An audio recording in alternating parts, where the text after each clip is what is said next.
Hey rockers, welcome back to the channel, man. I am going to give a little info about my recent journey to the Midwest, and I performed a couple of shows in Davenport, Iowa and Chicago. As a matter of fact, this is the poster art for the show we did in Davenport, Iowa at the Raccoon Motel, presented by Ragged Records. Great art by the great Dave Moe, who played guitar for Super 88, still does after 26 years, and he was the guitar player for Bloody and the Transfusions back in the 2000s, early 2000s. This poster is pretty badass. These were for sale at our shows when we were, setting up our merch table at the towns we played in. These are for purchase, and they're on heavy, thick quality paper. They are autographed on the bottom by the artist himself, the great guitar virtuoso and mixed media artist Dave Moe. He signed them all, and I signed them all because my name's right there. So if you're interested in any cool art for your wall, they're pretty inexpensive. You can hit me up on my email on the description area of this video. And real quick, here's the art from the Chicago show. So we are offering a little deals if you want to get both posters at once. Just hit me up, email, description area. And Dave Moe also sent over some of the set lists from the shows we did that are signed by me and Dave Moe. And if you're interested in those, if you're a collector, those are going pretty inexpensive too, man. So let's start this little video out by telling you I was excited to get an offer to go perform in the Midwest after years. The last time I toured was 2019. And since 2020, I've done 2 shows.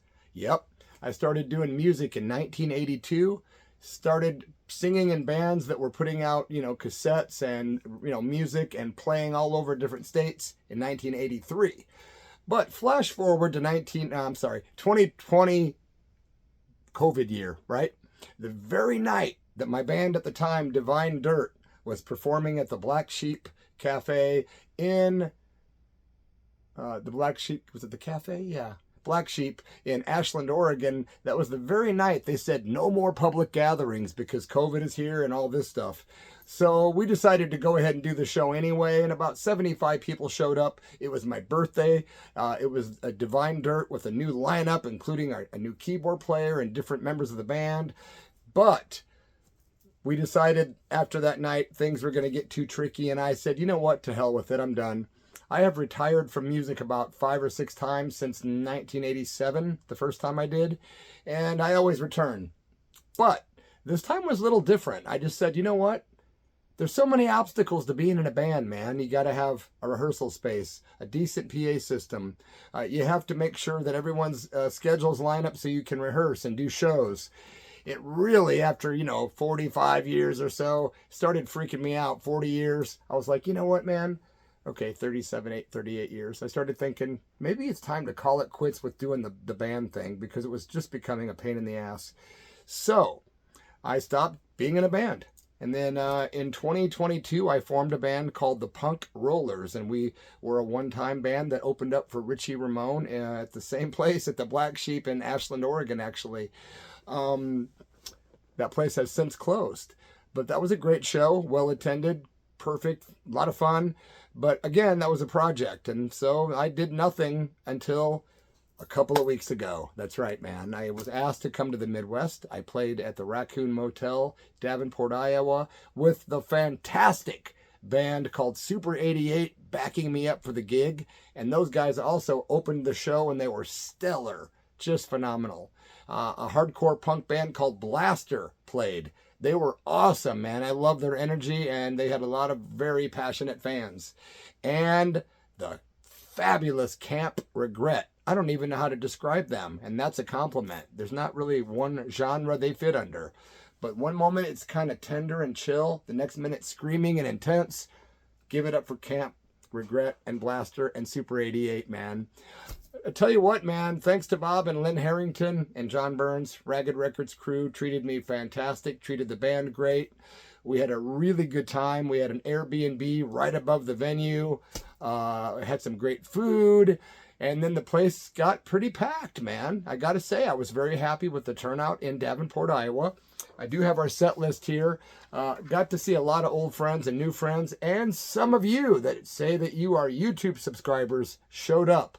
Please leave a comment below if you showed up to that show and you only knew of me through YouTube and through this channel. Also, take a moment to subscribe to my channel if you'd be so kind. It does help me out a lot. And maybe give it a like or a thumbs up if you like the tale.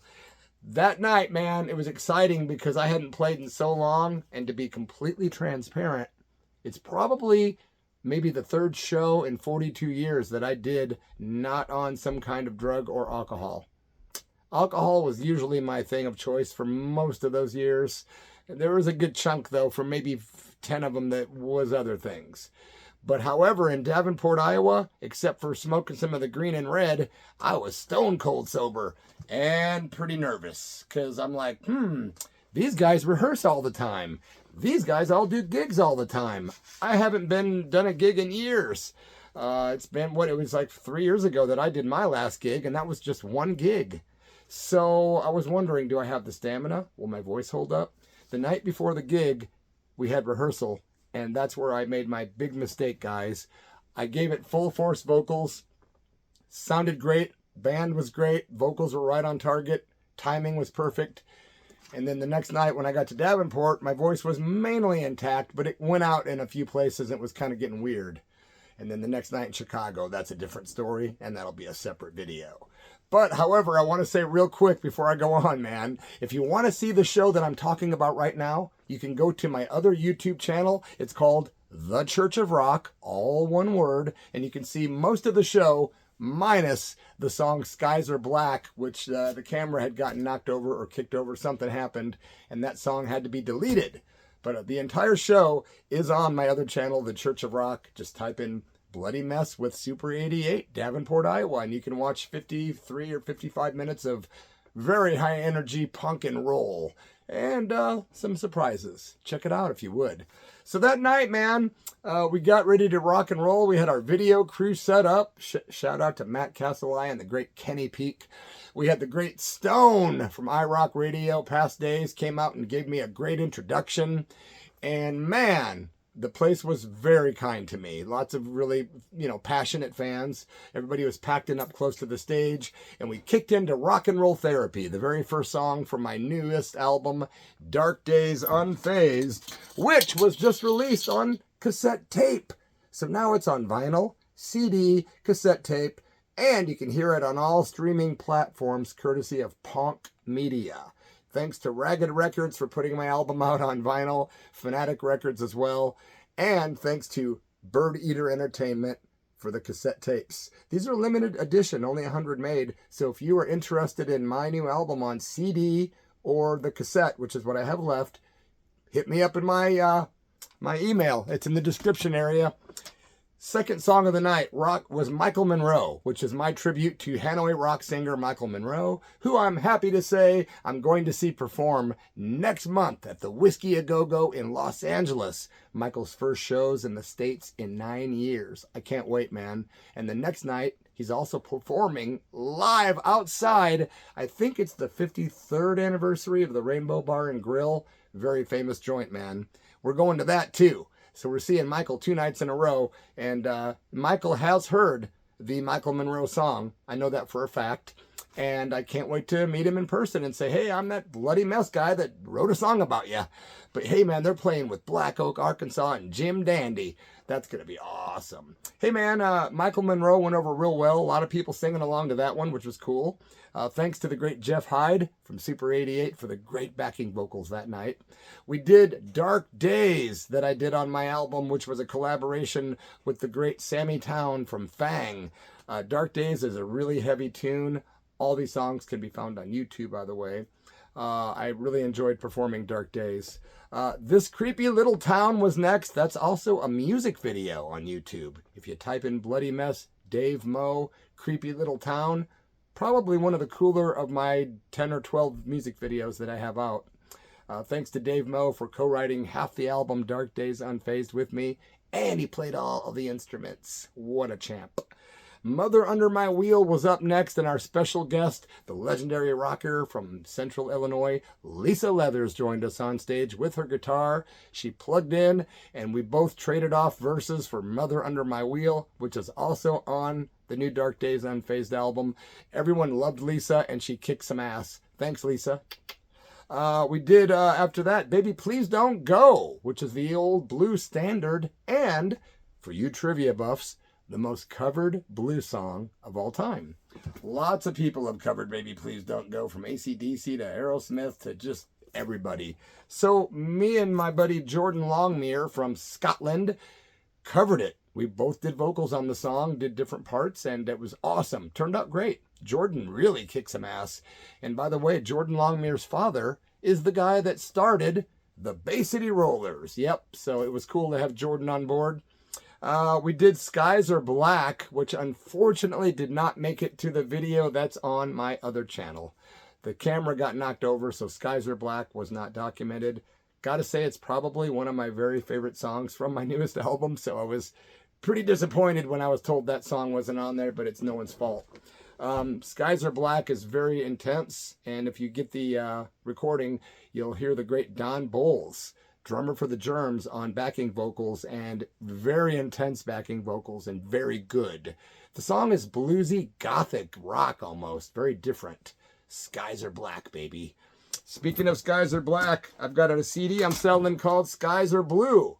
It's a compilation CD that I put out a few years back. It has members of the Black Crowes, Mark Ford on guitar, Tom Petty and the Heartbreakers, the original drummer, Phil's on here. It's got 3 tracks by yours truly, including my remake of the song Empty, but it's me and Pat McGlynn from the Bay City Rollers on vocals, and the music was done by the guitar player for the Scottish metal band Holocaust, and we recorded it in Scotland. There's all kinds of cool nuggets on here, including Reverend Moody and Sister Tracy doing Tonight I Pray, which is another music video, and a lot of people like that tune. Skies Are Blue, limited edition available. I've got maybe 20 left, and about half of them are autographed by Pat from the Bay City Rollers. Hit me up if you want one, and they're not too expensive. Just get my email in the description area. After Skies Are Black, we did a cover by Jim Morrison and the Doors. I love to sing the Doors, and we did Roadhouse Blues that night. I hate to say it, but I screwed up the lyrics a little bit that night, but the band was so good, they flowed with it, man. You wouldn't really know there was mistakes because they know me, and they just kept going with each other, and it was a very psychic thing happening on that stage. Everybody was really tuned into each other. So after Roadhouse Blues, which everyone seemed to enjoy, we did Hungover and Stoned, which is an old classic of mine that I put out in 1993 with Bloody Mess in the Scabs, and that's the title of our second album. That album can be heard on YouTube. So we did Hungover and Stoned. Sounded great. Audience was singing along. That was very cool. Then we did Cheerleader for Death, which is a song that came on out on the Hungover and Stoned as well. Also, if you're a G.G. Allin fan, it was on the G.G. Allin Bloody Years CD, but it was called Murder Groupies. Yeah, originally we recorded it as a tribute to Gigi, but then I threw it on the album and titled it Cheerleader for Death. Yeah.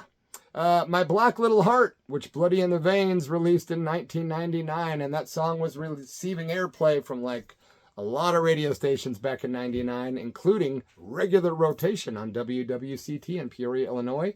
And that's about the time that Epic Records called me and said they were scouting me and my band. That's a different story.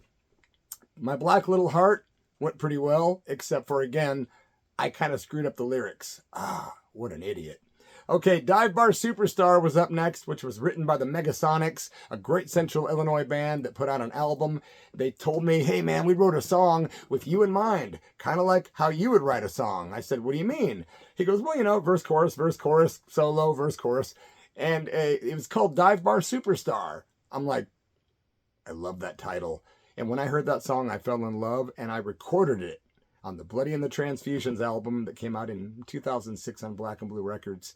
And we have always done Dive Bar Superstar, or should I say I have, ever since that album came out in every band I've been in. So people were stoked to hear Dive Bar Superstar.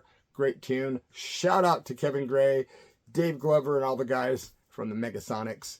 Empty, one of the tunes that I'm most known for.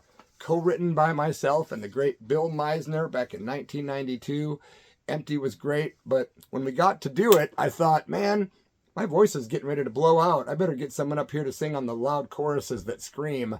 And my friend and savior, Lisa Leathers, jumped up on stage and, like a champ that she is, kicked some real ass doing backing vocals on Empty. Very good job. Matter of fact, yeah, it was great. She saved me from blowing my voice out too early. And Empty was very well received. And then Lisa left the stage and told me later that she had a major headache after singing that song. She's like, how do you do it? I'm like, dude, believe me, it took me years of headaches to stop having headaches. I think it has to do with controlling your breathing, but it takes time to figure it out with certain songs. And she jumped up on impulse and didn't have any clue that she was going to walk off going, I need Excedrin. I just sang a bloody song. And we came back out, did an encore, and the encore was Empty. And then we also did Chinese Rocks, the legendary song by Johnny Thunder's Heartbreakers, and of course the Ramones. I'm pretty sure Dee Dee Ramone wrote that song.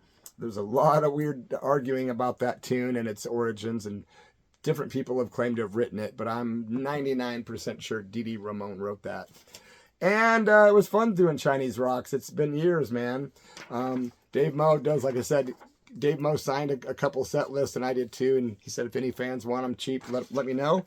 I also want you guys to know that every single purchase that I actually do, anytime anybody purchases from me, I do send free gifts like these cool little bloody buttons that Richard Allen made for me. And here's a brand new one that I just got before the gigs, man. And that's a picture of me in 1985. And I thought, you know what? They're cool retro things. And here's Dark Daze Unfazed, the album on CD. Artwork by Sam Dantone. Photo by Sister Tracy. And comes with all the lyrics and all that good stuff inside. Pictures, all kinds of goodies.